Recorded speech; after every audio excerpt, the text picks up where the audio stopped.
The arrival. The observation deck of the Prometheus hummed with the quiet desperation of a species that had nowhere left to run.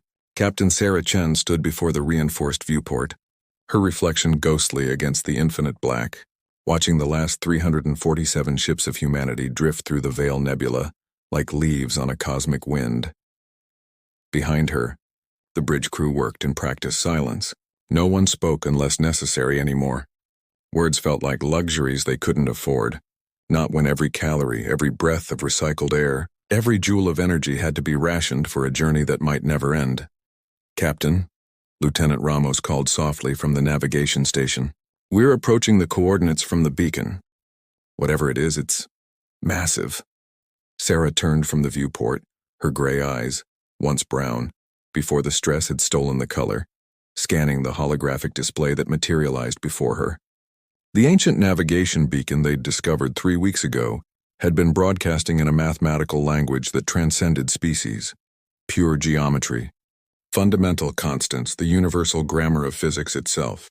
It had led them here, to the heart of the nebula, where sensors were beginning to detect something that shouldn't exist. "Structure confirmed," Ensign Park reported, her young voice tight with barely contained wonder. "Artificial construction." Captain, it's a gateway. Diameter approximately 200 kilometers. Power signature unlike anything in our database." Sarah allowed herself a moment of hope, a dangerous indulgence. Earth was 6 months and an impossible distance behind them, reduced to radioactive slag by the cascading environmental collapse that humanity's own hubris had triggered. 2 billion people had died in the evacuation's chaos. Another 5 billion had never made it off-world at all.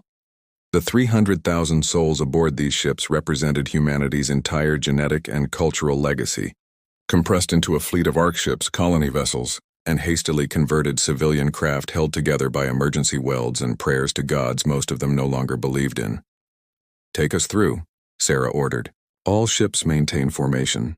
If this is a trap, we die together." "Aye, Captain." Ramos's fingers danced across his console, transmitting formation protocols now. "Eat at a threshold, 17 minutes. The fleet began its approach, and Sarah returned to the viewport.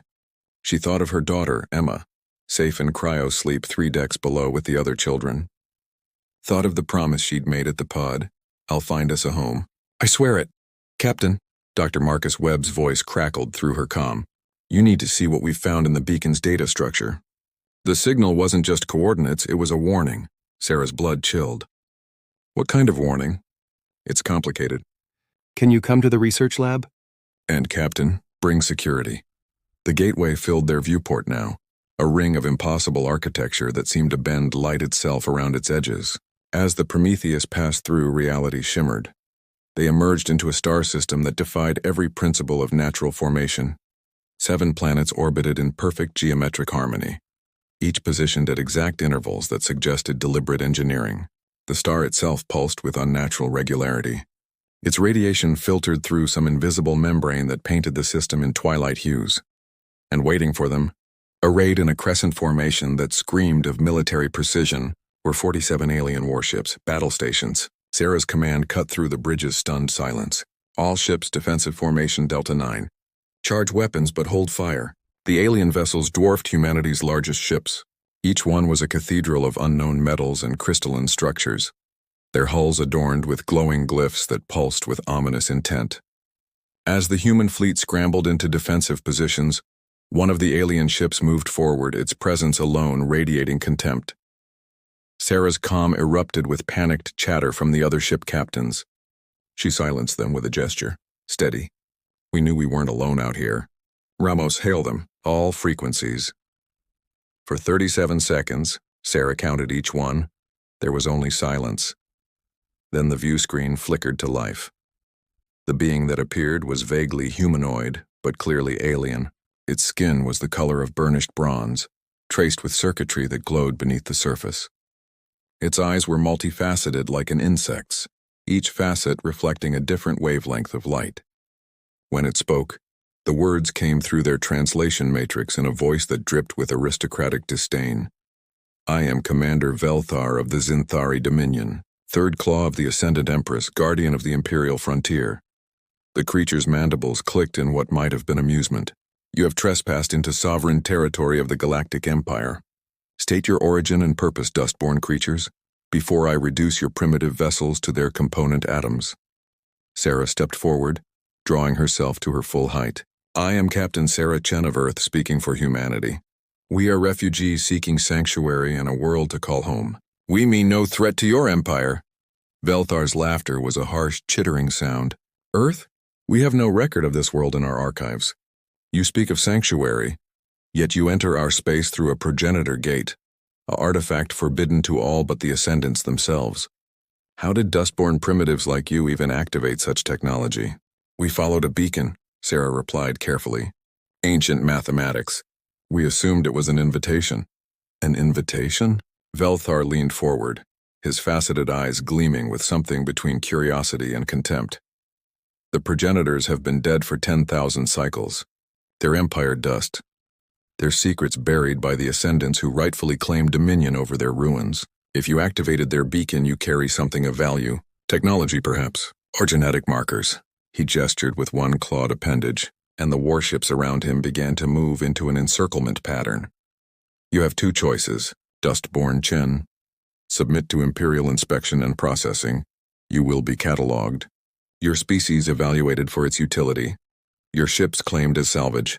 Or resist and provide my gunners with target practice. The Empire is generous to those who kneel. It is absolute to those who do not." Sarah felt the weight of 300,000 lives pressing down on her shoulders. Behind Velthar's image, she could see her bridge crew watching her, waiting. In her peripheral vision, the tactical display showed the alien ships completing their encirclement. Weapons charging, targeting locks acquiring. She thought of Emma, of the promise. "There's a third choice," Sarah said quietly. Velthar's mandibles twitched with amusement. "And what would that be?" "You let us pass. You pretend you never saw us. And you avoid learning what happens when you threaten the last survivors of a species that has nothing left to lose." The alien commander's laughter echoed through the bridge. "Remarkable. The primitive threatens the Empire. I shall remember your bravado when I display your skull in my trophy chamber, dustborn Chen. You have 5 of your time units to power down your vessels and prepare for boarding. Resist and we will—" "Dr. Webb," Sarah interrupted, never breaking eye contact with Velthar. "Activate Prometheus Protocol." The alien's laughter died. "What is Prometheus Protocol?" Sarah smiled, and there was no warmth in it.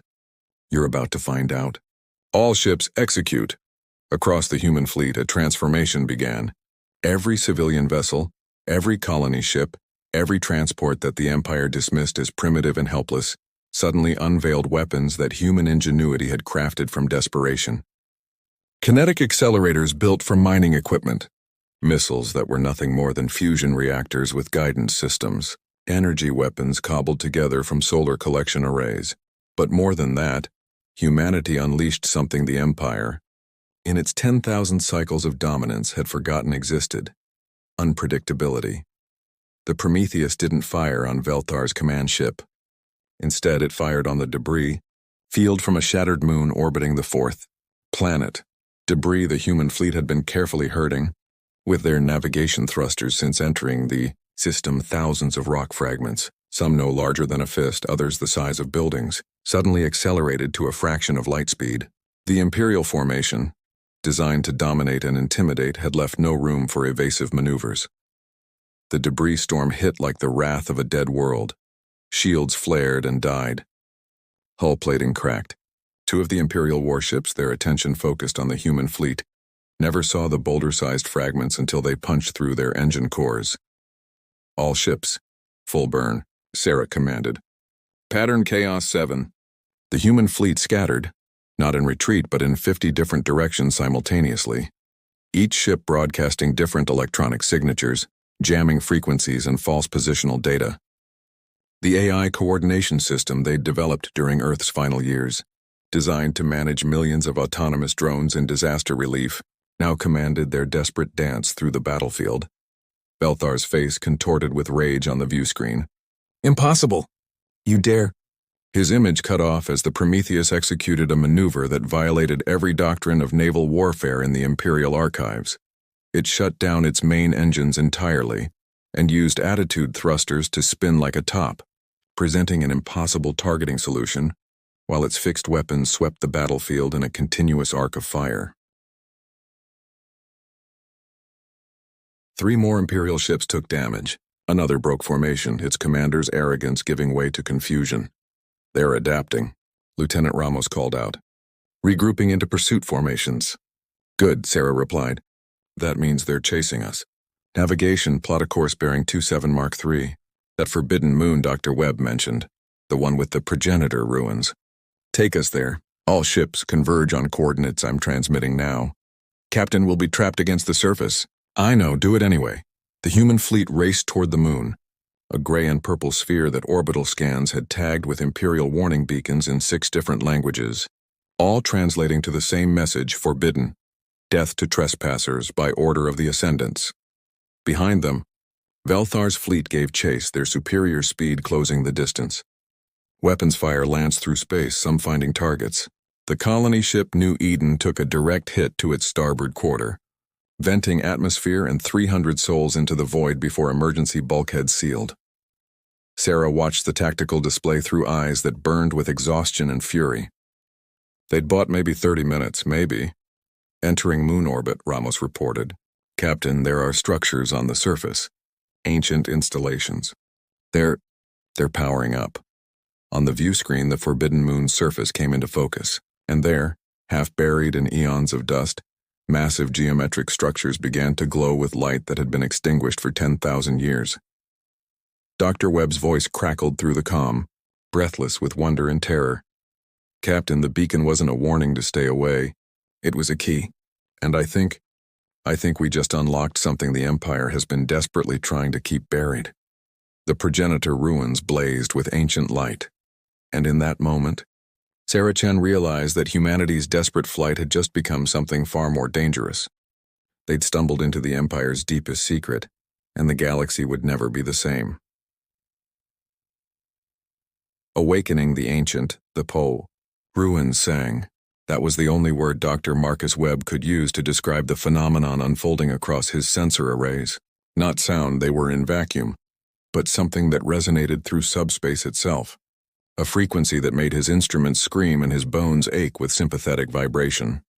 "Captain, you need to see this," he transmitted from the research vessel Archimedes, which had landed in the shadow of the largest progenitor structure.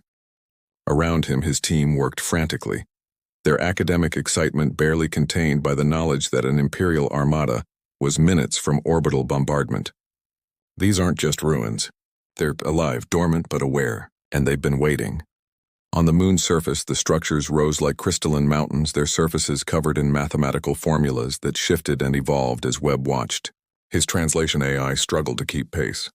But fragments emerged, stellar coordinates, quantum equations, and something that looked disturbingly like DNA sequencing, but for species that had never existed in any database. Waiting for what? Captain Chen's voice came through, tight with stress. Above them, the sounds of battle filtered through as the human fleet engaged in a running skirmish with Velthar's forces. "For us, I think?" Webb replied, his hands trembling as he interfaced with a crystalline obelisk that had responded to his touch. "Captain, the progenitors didn't die out, they left. They engineered their own transcendence, became something beyond physical form. But before they ascended, they left behind tests, trials, for whoever came after. Marcus, the Imperial fleet will be in firing position in 8 minutes. I need actionable intelligence, not archaeology." Webb swallowed hard. "The Empire is built on a lie, Sarah. The Ascendants, the beings who rule the galaxy and claim to be gods, they're not divine. They're scavengers. They found progenitor technology and reverse-engineered it, but they never understood it. They've been desperately suppressing any evidence that might reveal their fraud."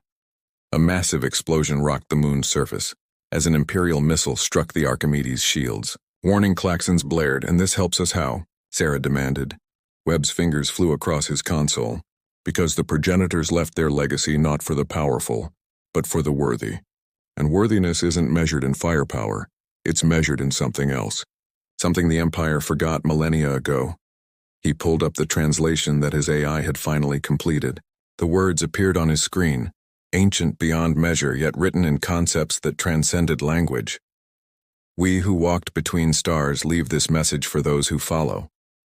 Not the conquerors who inherit through force, but the torchbearers who carry light into darkness. Prove yourselves. Not through dominion, but through defiance of tyranny. Not through stagnation, but through innovation born of necessity. Not through division, but through unity forged in adversity. If you read these words, you stand at evolution's threshold. Choose wisely, Dr. Webb, one of his team members shouted. The structure's responding to our presence. It's requesting input, some kind of verification. Webb stared at the interface, a three-dimensional geometric puzzle that floated in holographic space before him. It was a test, a lock that required not a key but proof of character. Captain, he transmitted, I need you to trust me. Tell the fleet to stand down. All of them. Power down weapons and shields. Marcus, have you lost your mind? We're about to be annihilated, I know. But the progenitors valued courage over calculation, faith over fear. If we face our destruction with dignity rather than desperation, if we prove we're more than our survival instinct, I think the ruins will respond. There was a long silence. Then, all ships, this is Captain Chen, cease fire. Power down all weapon systems and shields. Set condition 0. Total stand down. Across the fleet, protests erupted on the command channel. But Sarah's authority held. One by one, the human ships went dark, their weapons cooling, their shields collapsing, leaving them utterly defenseless. Aboard his flagship, Eternal Dominion, Commander Velthar watched with satisfaction as the primitive vessels surrendered. His mandibles clicked in triumph. Fools, he muttered to his tactical officer. They fight like vermin, then collapse like children. Charge all batteries. On my mark, we will demonstrate what happens to those who defy the Empire. Commander, his sensor operator interrupted nervously. The progenitor structures. They're reacting, power signatures increasing exponentially. Sir, this is beyond anything in our threat assessment protocols. Velthar's faceted eyes narrowed. Impossible. Those ruins have been dead for 10,000 cycles. We've cataloged them, studied them, suppressed them. They cannot activate without... The moon ignited, not with fire but with light. Pure, sourceless illumination that erupted from every structure simultaneously. The geometric patterns carved into their surfaces blazed like newborn stars. And in the space between, something began to materialize. A presence. Not a ship, not a weapon, but a consciousness so vast that it made Velthar's neural implants scream warnings about impossible energy readings. His crew recoiled from their stations, biological and cybernetic senses overwhelmed by something that shouldn't exist. On every screen, every holographic display, every communication channel across both fleets, a figure appeared. It was vaguely humanoid, but composed entirely of geometric light, a being of pure mathematics made visible. Its voice resonated not through sound, but directly into the minds of every sentient being within the system, speaking simultaneously in every language ever conceived. The beacon has been answered. The trial has been witnessed. The torchbearers have been found. Velthar's claws scrabbled at his command throne. No, no, this is forbidden. By decree of the Ascendants, progenitor technology is... The Ascendants have no authority here. They are children playing with tools they do not comprehend. We left our legacy not for them, but for those who prove themselves worthy. The being's attention turned toward the human fleet, and Sarah Chen felt the weight of its regard like the gravity of a collapsing star. Humanity, you who fled your dying world, you who carry only hope and determination, you who faced extinction yet chose courage over conquest, you who surrendered your weapons rather than surrender your dignity. We have watched your trial, Onai. The bridge of the Prometheus, Sarah found her voice. Who? What are you? We are the echo of what was, the promise of what could be. We are the progenitor's final gift, a guardian protocol, waiting through millennia for a species worthy of our inheritance. The geometric being raised one hand and reality bent around it. The Imperial fleet's weapon systems locked, their targeting computers overwhelmed by computational patterns beyond their architecture's capacity to process. The Empire built itself on theft and lies. They discovered our ruins and claimed our technology as divine right. They call themselves ascendants, yet they have ascended to nothing but tyranny. For 10,000 cycles, we have waited for a species that would prove the Empire's unworthiness. You used us, Sarah breathed. We were the test, You were the catalyst. Your arrival activated protocols buried across 17 sectors. Even now, other progenitor sites awaken. Responding to the resonance of your achievement, the Empire's foundation begins to crack. Velthar's scream of rage cut through the communication channel. You cannot do this. The Empress herself will... As if summoned by her name, reality tore open. The wormhole that materialized above. The moon was elegant and terrifying, a perfectly circular aperture in space-time through which emerged a vessel that dwarfed even the largest Imperial warship.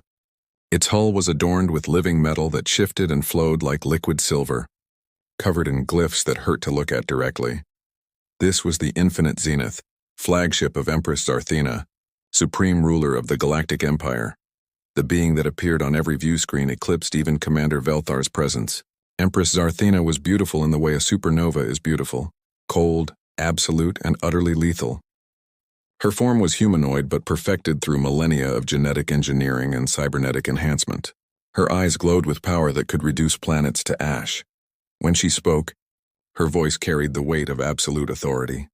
I am Zarthena, Eternal Empress, voice of the Ascendants, inheritor of the progenitor legacy. Who dares activate forbidden protocols in my domain? The geometric being turned to face her. And for the first time in 10,000 years, an ascendant faced something that did not flinch before her power. Your domain? Your inheritance? You stole technology you did not earn.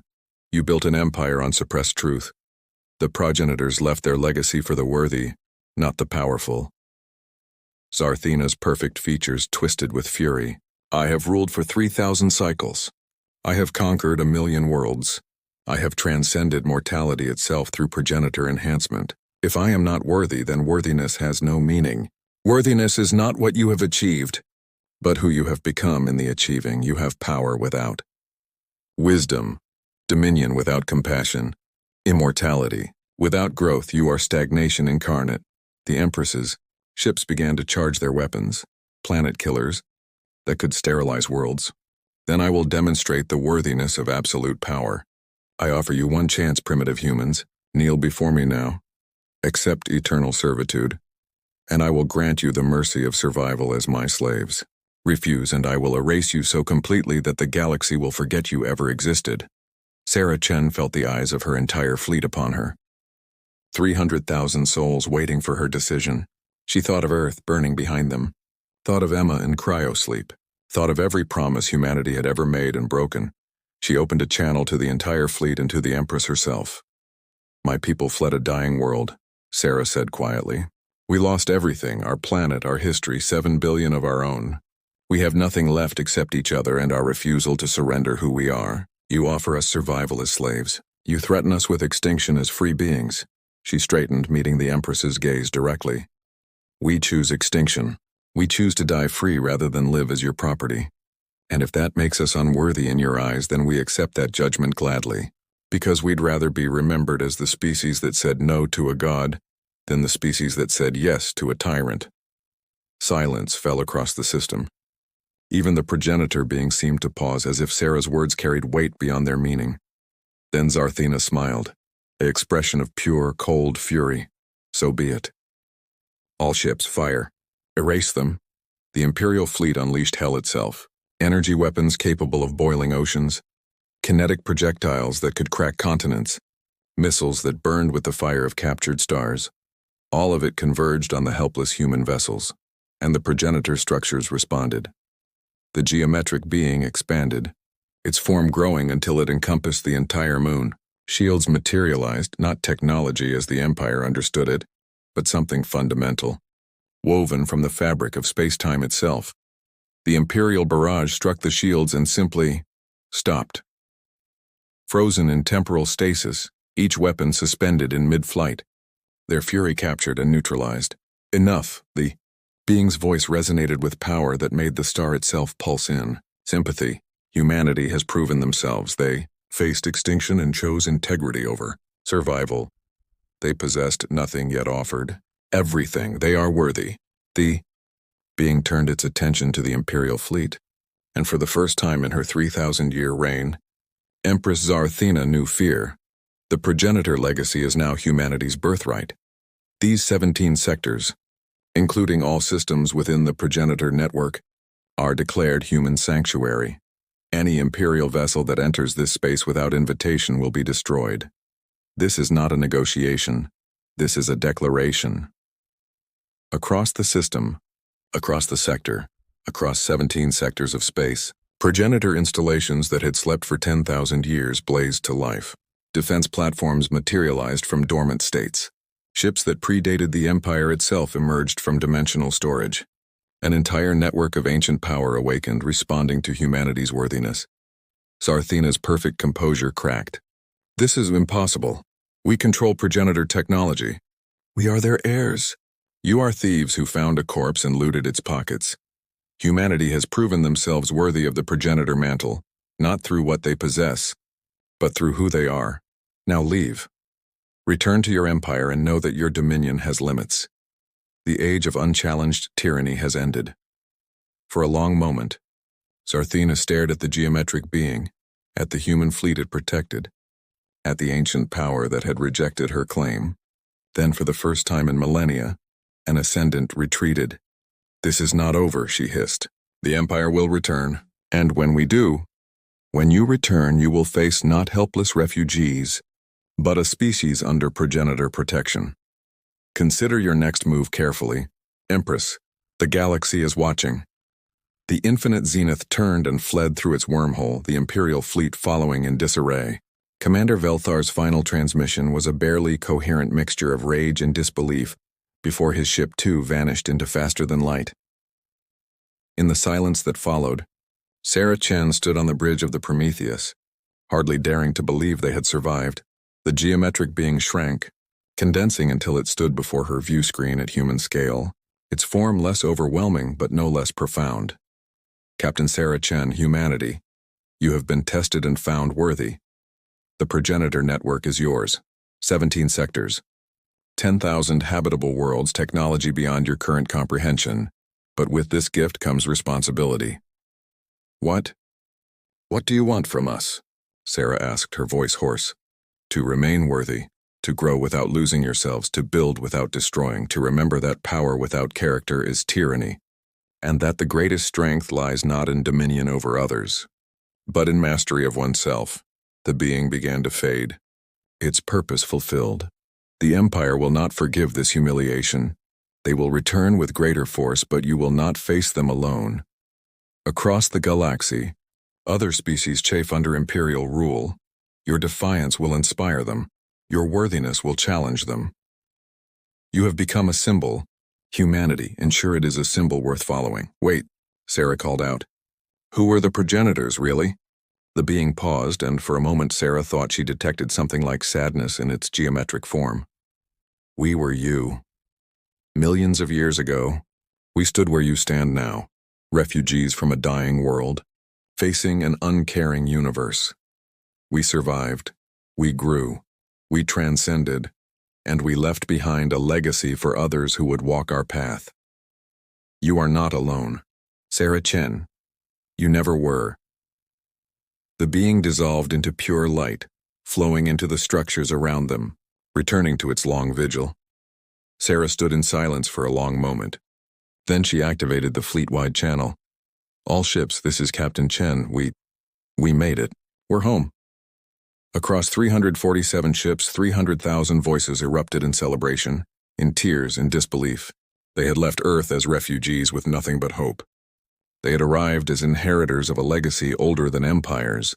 Dr. Marcus Webb's voice came through, shaking with emotion. Captain, the progenitor systems are interfacing with our computers. We're receiving data, star charts, technology databases, agricultural specifications. There are habitable worlds here, Sarah. Worlds we can settle, worlds we can call home. Sarah thought of Emma, still sleeping in cryo.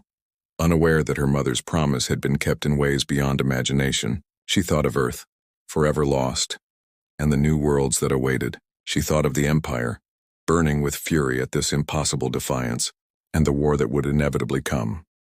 But mostly, she thought of the being's final words. We were you.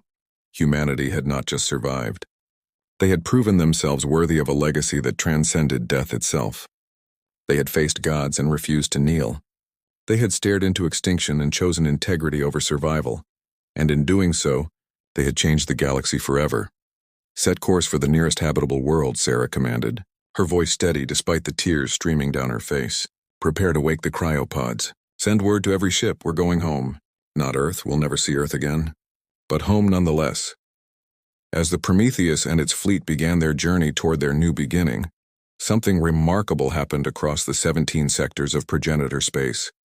Ancient installations that had been dark for 10,000 years began transmitting a single message, broadcasting on every frequency, in every language. "The torchbearers have arrived. The age of tyranny ends. A new era begins." And across the Galactic Empire, on 1,000 worlds under ascendant rule, subject species heard that message and began to hope. If humanity, primitive, powerless humanity, could face the Empress herself and survive, then perhaps the Empire was not as eternal as it claimed. Perhaps even gods could bleed. The real war was yet to come. But humanity had already won the most important battle. They had proven that courage, character, and unity could triumph over raw power. They had reminded the galaxy what it meant to be worthy. And the fallen gods, watching from beyond, remembered why they had left their legacy behind. For this moment, for this species, for the day when someone would carry the torch forward into the darkness. The journey was far from over. But for the first time since Earth's destruction, humanity looked toward the future not with fear but with hope. And in the infinite expanse of the universe, that hope blazed brighter than any star.